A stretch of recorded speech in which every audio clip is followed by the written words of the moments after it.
Au sortir du village de Jungols, la basilique de Tierenbach apparaît majestueuse au fond d'un vallon.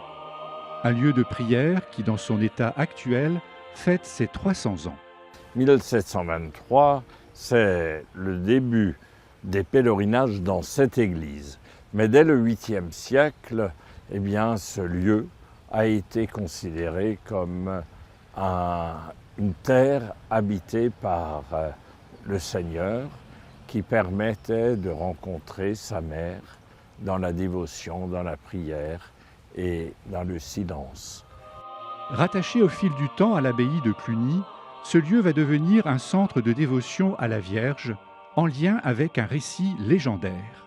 À l'origine, on racontait que des enfants avaient trouvé, dans le ruisseau qui passait par là, quelque chose.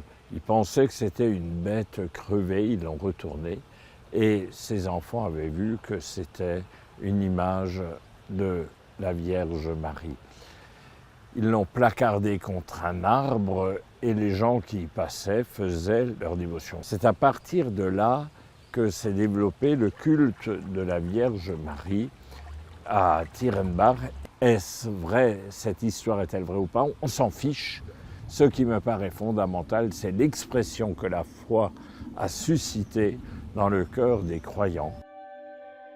L'intérieur baroque de l'église actuelle n'a plus rien à voir avec ce qu'elle était au temps des moines de Cluny. Il y a 300 ans, lorsque les moines étaient là, on sait bien que Cluny, c'était la sobriété étant dans l'assiette que sur les murs. Et donc, à ce moment-là, c'était une église qui était très sobre.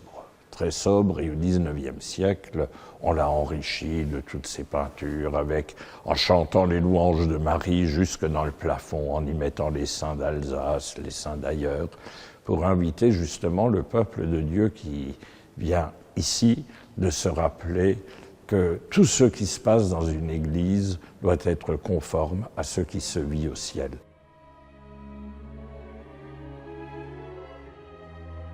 Comme tout sanctuaire dédié à la Vierge, la basilique de Tierenbach se devait d'avoir une chapelle présentant une statue à la dévotion des fidèles.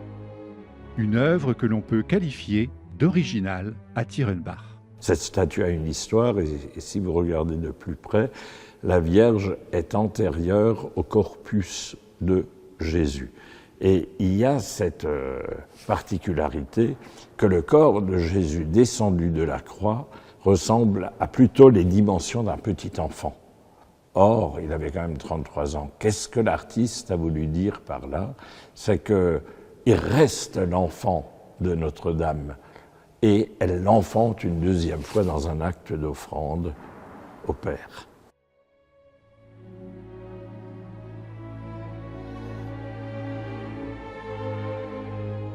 D'abord lieu de dévotion, Tierenbach va accéder à un autre statut à la suite d'un miracle survenu en 1680, comme le rappelle un tableau situé au fond de l'église. Ce tableau représente le miracle officiel de Tierenbach qui a mis, je dirais, le feu aux poudres pour lui redonner un regain d'intérêt.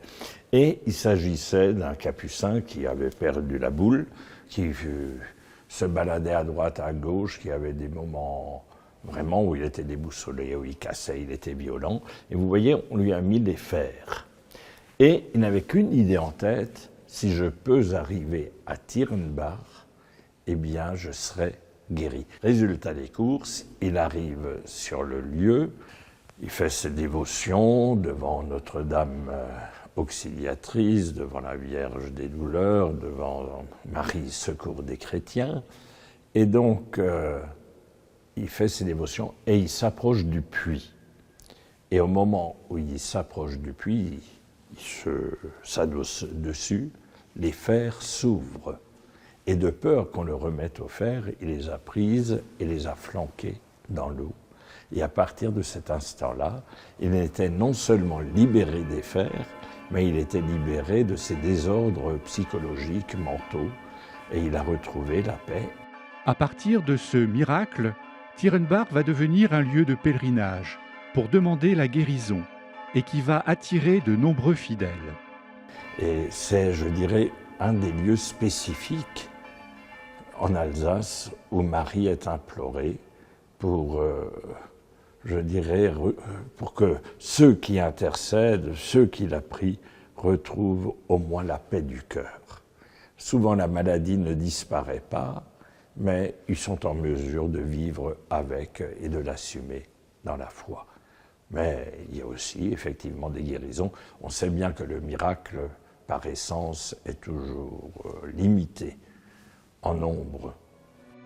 Témoins de ces guérisons, les murs de la basilique sont couverts de petits tableaux appelés ex-voto, exprimant des prières ou des remerciements pour des guérisons reçues. C'est la foi des gens qui s'est traduite à travers ces tableaux qui sont l'expression des vœux qu'ils ont formulés lorsqu'ils étaient dans la misère. Et je dirais c'est la gazette de la foi des gens, de leur misère, mais aussi de leur confiance totale dans la prière de Notre-Dame qui a été exaucée. Si parmi ces ex-voto, beaucoup sont anciens, y en a-t-il encore qui sont offerts aujourd'hui? Il y a eu, il y a quelques semaines, un ex-voto qui a été rapporté, je vais vous le montrer. Regardez, c'est très remarquable. Alors, bon, c'est Notre-Dame de Lourdes, mais peu importe.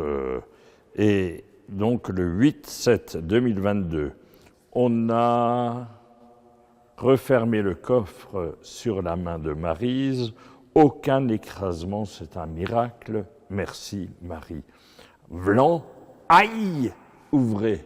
Et je trouve que c'est remarquable de reconnaître effectivement l'intervention de Marie dans des situations actuelles. Porteur d'une longue histoire, la basilique de Tierenbach attire aujourd'hui encore beaucoup de visiteurs qui ne sont pas forcément que des pèlerins. Nous avons des personnes qui sont profondément marquées par des souffrances diverses et qui viennent comme étant le lieu du dernier recours, en quelque sorte. Nous avons des gens qui viennent véritablement en touristes et qui ne comprennent plus rien, ni au lieu, ni à rien. Nous avons des gens qui rentrent et qui se souviennent de leur grand-mère qui les avait ramenés ici, le lieu de la mémoire des origines. Et nous avons effectivement des croyants qui essayent de vivre leur foi dans la prière liturgique, dans l'oraison. Vous l'aurez compris, Tierenbach est un lieu ouvert à tous. Cette vénérable basilique, construite il y a 300 ans, continuera longtemps encore d'assurer sa vocation d'accueil.